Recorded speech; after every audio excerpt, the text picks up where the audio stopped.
I'm Sara Graham, and I'm a multidisciplinary artist whose primary interest is in the issues of the contemporary city.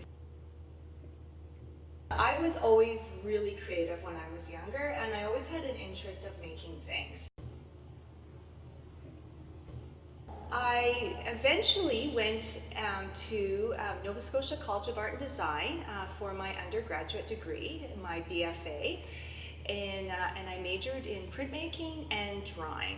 And then 7 years later, I decided to go back to school, and I did my graduate degree, my MFA, at the University of Guelph. I've really always been really interested in the city. I've lived in 7 different cities in Canada over my lifetime. And one of the things that I've really enjoyed is that I've never owned a vehicle, and that's always been by choice. And so for me to navigate through a city, it's always through walking. And I've always been able to explore the city and have a much different interaction through observation as a pedestrian. That practice of walking, that slow looking, that slow observation has really informed my practice. I've been very influenced by an architect named Cedric Price. He was a British architect, and unfortunately he just passed away recently. But he had a very different idea of how to build a building and how to build a city and how to build a building within a city that is continually changing. He felt that a building always needed to have an adaptable purpose, and so they could always anticipate its future use as well as its present use. And so it had to include movement, which when you think about a building, that just is completely the opposite of what a building kind of represents. A building is something that is, once it's built, it doesn't move, it's permanent. And his philosophies really influenced an architect collective called Evergreen.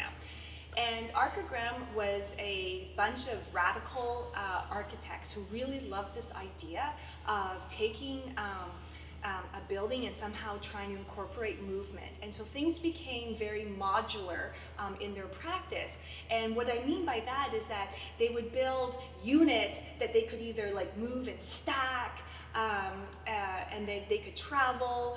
Sometimes they had floating cities. A lot of their ideas were a little bit unrealistic when we think about present day building, but they kind of believed too that the more imaginative you could become, that maybe that you could really affect change and how a city could be built. So Warren Chalk, a member of Evergreen, had this really great observation. He said that he loved construction sites, and one of the reasons that he loved them, and because they had a crane, there was always movement, and the building itself was always shifty. It was always changing. It was either growing, there were tarps, it was always in constant movement. And he said that he was disappointed at the end, because when the building was done, there was no more change. There was no more excitement.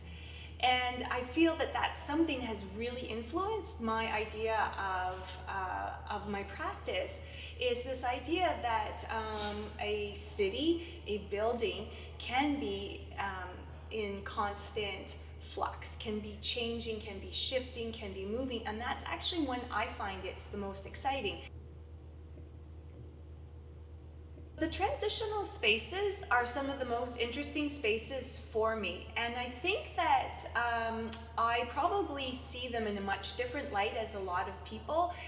If you're driving, if you're moving fast through a city, you don't usually pay attention a lot to transitional spaces or even what these might be. As somebody who walks and as a pedestrian, I feel that a lot of these spaces become more evident to you. So a transitional space might be an area that's in change. These spaces can be a little piece of grass that's changing, or it can be a building that's in flux. The caution work that's included in the exhibition comes from the same thinking as a lot of my previous work. They really began because of COVID and my daily observations as I was walking outdoors. I started to notice that a lot of the play structures were covered in caution tape. And this really had an impact on me because I always thought of play structures as being someplace safe and someplace to enjoy the outdoors. And now we were being told that they were potentially hazards.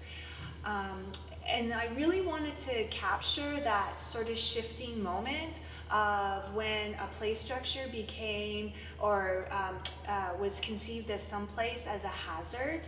And so that's when we're looking at these drawings, that's why there's no play structures, there's just the caution tape, because I knew that eventually they would be shifting and changing, and eventually they would be removed from the structures, and the structures would still remain, but the tape would be gone. I really believe that drawing is a fundamental to all disciplines, and it's something for myself that I'm able to express my ideas immediately. A drawing, a line, is made up of 2 points that are connected. And I find that that's a really nice connection with cartography and with mapping. Mapping really is using line as a way of expressing a landscape, and sometimes a landscape in a much more simplified way. It always seemed a natural combination of mapping and drawing together just because of the deep-rooted history of drawing in cartography itself.